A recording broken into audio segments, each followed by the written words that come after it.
Qatar, जो कि middle east का एक छोटा सा देश है, अब वह भारत की तरफ झुकता हुआ नजर आ रहा है और वह दोबारा से भारत के साथ अपने रिलेशंस को मजबूत करना चाहता है। क्योंकि एक तरफ जहां कतर ने भारत के 8 पूर्व नेवी ऑफिसर्स, जिनको कुछ महीने पहले कतर सरकार की तरफ से फांसी की सजा सुनाई गई थी, उनकी रिहाई करने का फैसला लिया, वहीं दूसरी तरफ भारत को दोबारा से नेचुरल गैस देने के लिए तैयार हो गया है। अगर भारत के नेवी ऑफिसर को फांसी देने की बात की जाए तो इनका जुर्म केवल इतना था कि इन्होंने एक सीक्रेट सबमरीन के डाटा को लीक करके इजराइल को भेजा था, जिसकी डील कतर और पाकिस्तान के बीच फाइनल हुई थी। वैसे तो इन 8 नेवी ऑफिसरों की सजा माफ होने की कोई उम्मीद नहीं थी, लेकिन भारत ने कतर के ऊपर कुछ ऐसे शिकंजे लगाए जिससे कतर भारत के इन 8 नेवी ऑफिसर को छोड़ने पर मजबूर हो चला। पूरी अपडेट क्या है इस वीडियो में समझते हैं, लेकिन वीडियो में आगे बढ़ने से पहले भारत ने कतर में फांसी की सजा पाने वाले 8 नेवी ऑफिसर को छुड़ाने में कामयाबी हासिल की है। उसके लिए वीडियो को एक लाइक करके चैनल को सब्सक्राइब जरूर कीजिएगा। देखिए, कतर मिडिल ईस्ट का एक छोटा सा देश है, लेकिन इसके बावजूद भी भारत और कतर के रिलेशंस काफी अच्छे रहे हैं, जिसमें हम अपनी जरूरतों का 48% LNG यानी कि नेचुरल गैस अकेले कतर से इंपोर्ट करते थे। यानी कि देखा जाए तो भारत नेचुरल गैस इंपोर्ट के लिए कतर पर काफी ज्यादा डिपेंडेंट था, जिसमें भारत की जानी मानी कंपनी पेट्रोनेट LNG ने कतर के साथ गैस इंपोर्ट के लिए एक लॉन्ग टर्म एग्रीमेंट किया था, जहां हर साल कतर से भारत में 8.5 मिलियन टन नेचुरल गैस को भारत में इंपोर्ट किया जाता था। लेकिन इसी बीच यानी कि पिछले साल 2023 के अक्टूबर महीने में भारत और कतर के बीच कुछ तनातनी हो गई, क्योंकि भारत के जो 8 एक्स नेवी ऑफिसर्स कतर में मौजूद थे, उनको डेथ पेनल्टी की सजा कतर सरकार की तरफ से सुनाई जाती है। और इन ऑफिसर्स पर इल्जाम केवल इतना था कि इन्होंने एक सीक्रेट सबमरीन, जिसकी डील पाकिस्तान और कतर के बीच फाइनल की गई थी, उसकी जानकारी इजराइल को दे दिया था। इसके बाद भारत ने कतर सरकार से इन नेवी ऑफिसरों को रिहा करने की अपील भी की, लेकिन कतर सरकार की तरफ से भारत के द्वारा भेजी गई इस अपील को रिजेक्ट कर दिया जाता है और कतर सरकार इन नेवी ऑफिसरों को छोड़ने के लिए तैयार नहीं थी, जिसके कारण जो इसके पहले भारत और कतर के रिलेशंस कई सालों से बने हुए थे, यहीं से इनके बीच दरार आना शुरू हो जाती है, जिसके कारण भारत और कतर के बीच का बायलैटरल ट्रेड डिस्टर्ब हो जाता है, जिसमें कतर से भारत में इंपोर्ट की जाने वाली नेचुरल गैस को भारत की तरफ से बंद कर दिया जाता है। लेकिन नेचुरल गैस के इंपोर्ट को बंद करने से भारत में भी कई दिक्कतों का सामना करना पड़ता है, क्योंकि भारत अपनी नेचुरल गैस की जरूरत के लिए मेनली कतर पर ही डिपेंडेंट था। हालांकि इसके अलावा अमेरिका, UAE और ओमान जैसे कंट्रीज से नेचुरल गैस इंपोर्ट की जाती थी, लेकिन नेचुरल गैस का 48% हिस्सा केवल कतर से ही इंपोर्ट होता था। यानी कि भारत में नेचुरल गैस की आपूर्ति मेनली कतर के द्वारा ही किया जाता था। लेकिन भारत और कतर के विवाद से नेचुरल गैस की सप्लाई को अमेरिका और UAE की तरफ पूरी तरह से स्विच कर दिया जाता है, जिसके लिए भारत में नेचुरल गैस इंपोर्ट करने के लिए हाई कास्ट चुकानी पड़ रही थी।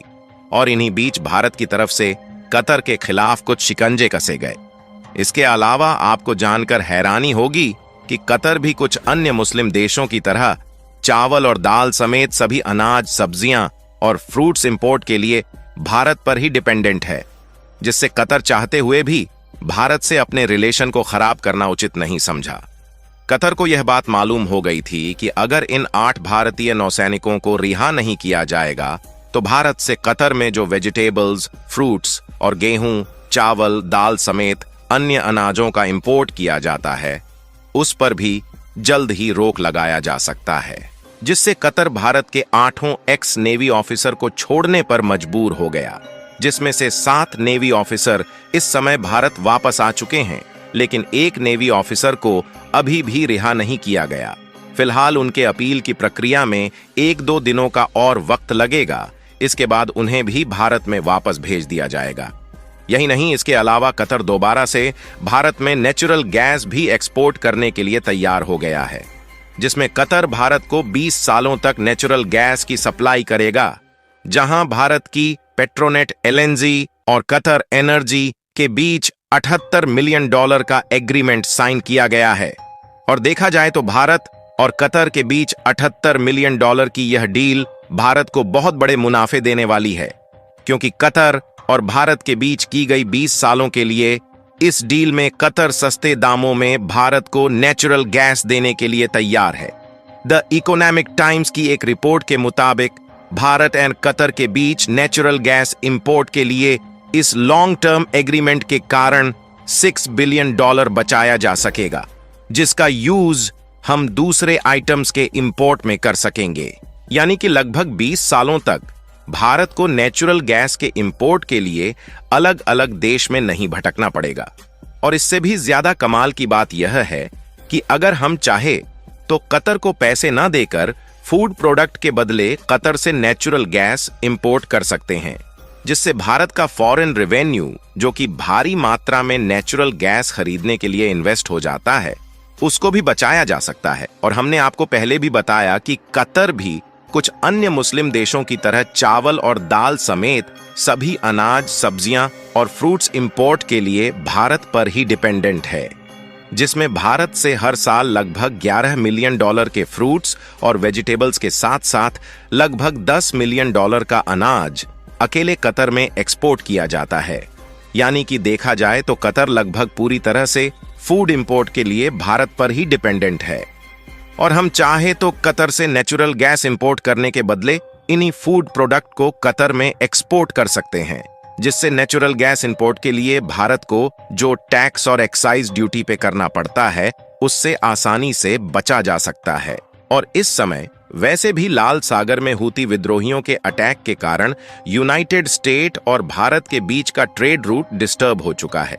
जिससे यूनाइटेड स्टेट द्वारा भारत में कच्चा तेल और नेचुरल गैस नहीं आ पा रही है। यानी कि कतर और भारत के बीच नेचुरल गैस इंपोर्ट के लिए फाइनल की गई यह डील काफी ज्यादा मददगार साबित होने वाली है। और भारत में इन्हीं नेचुरल गैस का इंपोर्ट करके भारत में मौजूद रिफाइनरीज द्वारा एलपीजी और सीएनजी जैसी गैसों का निर्माण किया जाता है, जहां भारत के द्वारा दूसरे देशों में एलपीजी गैस का एक्सपोर्ट किया जाता है,